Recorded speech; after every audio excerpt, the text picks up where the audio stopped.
రంగ్పూర్లో ఒక దారుణ ఘటన వెలుగు చూసింది. హిందూ ఫ్యామిలీ దారుణ హత్యకు గురైంది. తన ఇంటి మీదకు పైకి వెళ్ళి ఎందుకు డ్రగ్స్ తీసుకుంటున్నారు అంటూ ఇద్దరు వ్యక్తుల్ని నిలదీశాడు ఒక రిటైర్డ్ టీచర్ గణపతి చక్రవర్తి. దీంతో గణపతితో పాటు ఆయన భార్య, కూతురు, కొడుకుని కూడా అత్యంత దారుణంగా హత్య చేశారు. ఆ తర్వాత వాళ్ళని హత్య చేసిన తర్వాత అక్కడి నుంచి పారిపోలేదు. వాళ్ళు అక్కడే ఉండి సుమారుగా ఒక 6 గంటల పాటు అదే ఇంట్లో ఉన్నారు. ఆ ఫ్రిడ్జ్లో ఉన్నటువంటి కీర దోసకాయలు, ఖర్జూరాలు తింటూ టైంపాస్ చేశారు. అక్కడే స్నానం కూడా చేసి ఫ్రెష్ అయ్యారు. ఈ కేసులో ఇప్పటికీ ముగ్ధో, సిద్ధార్థ్ అనే ఇద్దరిని అరెస్ట్ చేశారు పోలీసులు. గురువారం రాత్రి గణపతి ఇంటిపైకి ఇద్దరు వ్యక్తులు వెళ్ళి అక్కడ డ్రగ్స్ తీసుకుంటున్నట్లుగా గుర్తించారు. అయితే తన ఇంటి మీదకి ఎందుకు వచ్చావంటూ గణపతి ప్రశ్నించడంతో గొడవ మొదలైంది.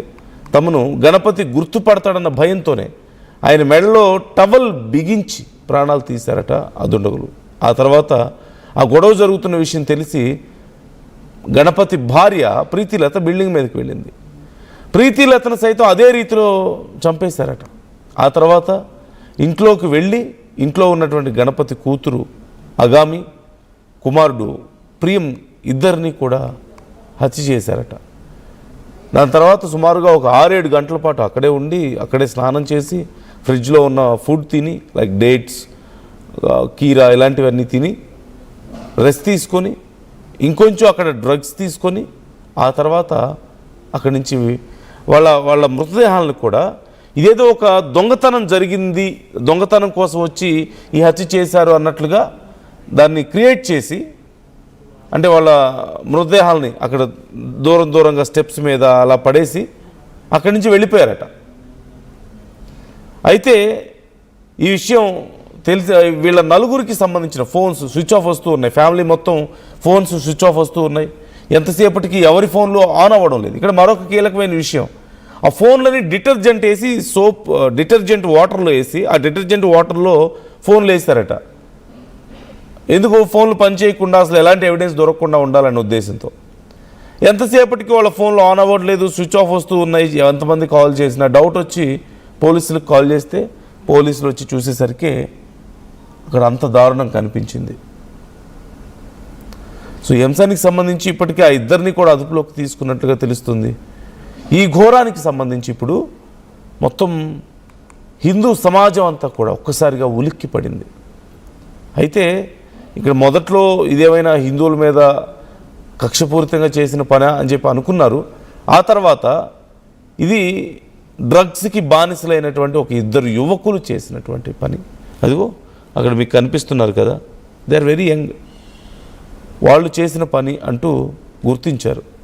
వాళ్ళ ఏజ్ కూడా Mugdha age 19 years, Siddharth Das age 23 years. ఒకరు 19 years అంటే జస్ట్ మేజర్ అయ్యారు, ఇంకొకరు 23 years ఎర్లీ 20sలోనే ఉన్నారు. అంత చిన్న వయసులో వాళ్ళు కుటుంబం మొత్తాన్ని నలుగురిని దారుణంగా హత్య చేసి అంత ధైర్యంగా అక్కడే ఉండి టైంపాస్ చేసి స్నానాలు చేసి వాళ్ళ ఇంట్లోనే ఫ్రెష్ అయ్యి తినేసి ఇంకా డ్రగ్స్ సేవించి అక్కడి నుంచి అది కూడా మళ్ళీ ఒక దొంగతనంలాగా క్రియేట్ చేసే ప్రయత్నం చేసి అక్కడి నుంచి వెళ్ళిపోయారట. మనం చూస్తున్నాం ఇప్పటికే ఒక స్కూల్లో పనిచేసి రిటైర్డ్ అయ్యారు. అక్కడ ప్రాణాలు కోల్పోయినటువంటి గణపతి చక్రవర్తి రిటైర్డ్ టీచర్. ఈ నేపథ్యంలో విద్యార్థులందరూ రోడ్ల మీదకి వచ్చి అక్కడ ఆందోళన వ్యక్తం చేస్తున్నారు. ఆ కుటుంబానికి న్యాయం చేయాలి, వాళ్ళని కఠినంగా శిక్షించాలి అంటూ వాళ్ళు డిమాండ్ చేయడం మనకు కనిపిస్తుంది. హిందూ సంఘాలు కూడా ఈ విషయంలో చాలా తీవ్రమైనటువంటి ఆందోళన వ్యక్తం చేస్తున్నాయి. మరోవైపు బంగ్లాదేశ్లో ఉన్నటువంటి ఈ డ్రగ్ కల్చర్కి సంబంధించి కూడా మరొకసారి చర్చ జరుగుతుంది.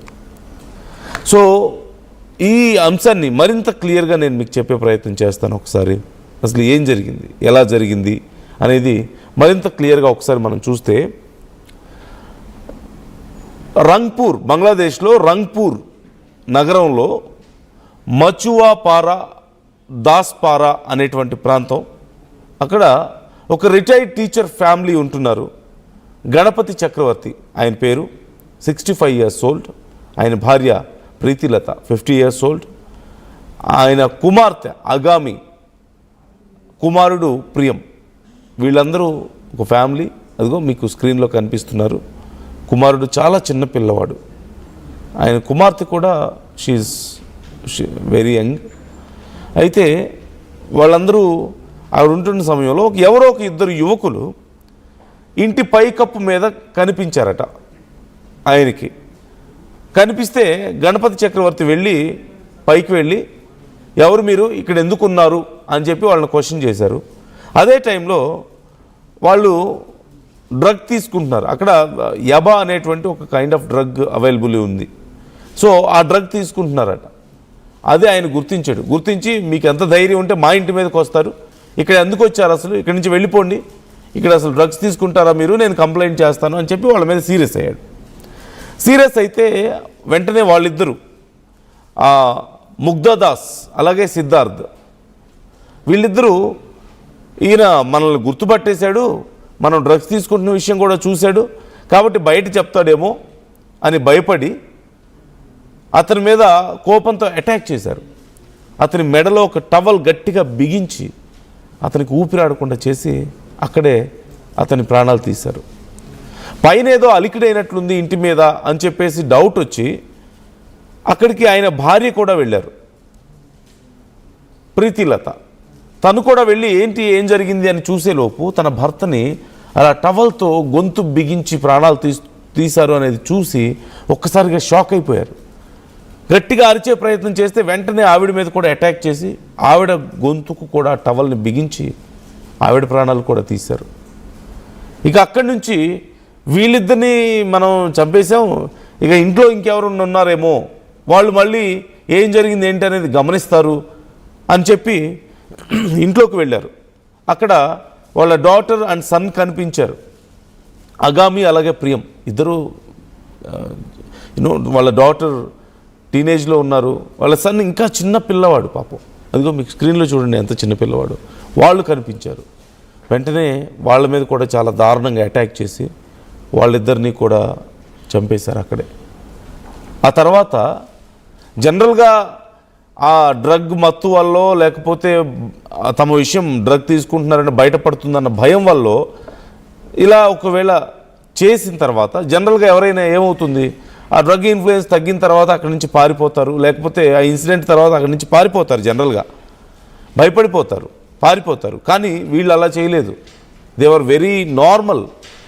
అంత పెద్ద దారుణం చేసి నలుగురిని అత్యంత దారుణంగా హత్య చేసిన తర్వాత కూడా అక్కడే ఆ మృతదేహాల మధ్యలోనే అక్కడే ఉన్నారు.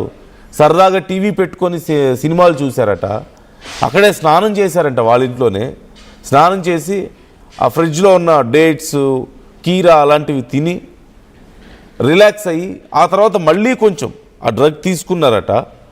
తీసుకొని